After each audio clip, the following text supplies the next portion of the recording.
तर एक breaking news आहे। टोरेस घोटाळ्याचे पडसाद अजूनही शांत झाले नसताना डोंबिवलीमध्ये आणखी एका मोठ्या फसवणूक प्रकरणाची पोलिसात नोंद झाली आहे।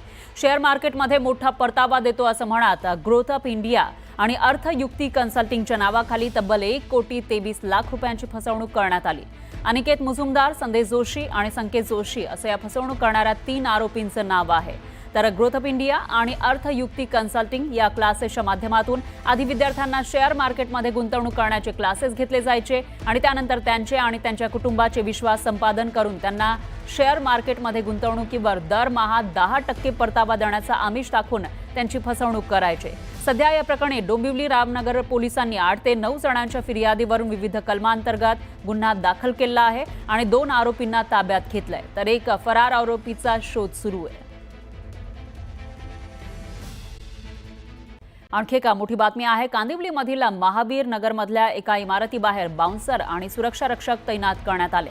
पंचशील इमारतीबाहेर फिरणाऱ्या बेकायदेशीर फेरीवाल्यांना रोखण्यासाठी हे बाउन्सर तैनात करण्यात आलेले आहेत। फेरीवाल्यांमुळे त्रस्त झालेल्या सोसायटी सदस्यांनी स्वखर्चानं रस्त्याच्या फुटपाथवर हे बाउन्सर तैनात केलेत।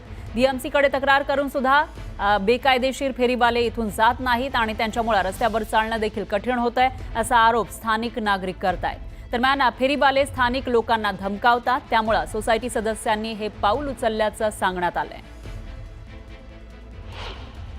आम्ही वारंवार महानगरपालिकेला तक्रार करतो। या जो फेरीवाल्यांचा त्रास हा आम्हाला फार सहन करावा लागतो। आमचे वृद्ध महिला, वृद्ध लोक रस्त्यावर चालू शकत नाहीत, लहान मुलं शाळेत जाऊ शकत नाही। इथे एक शाळा आहे, हा रस्ता पूर्ण जाम केला जातो आणि त्यांना कोणी काही सांगायला गेलं तर ते आम्हालाच दादागिरी करतात।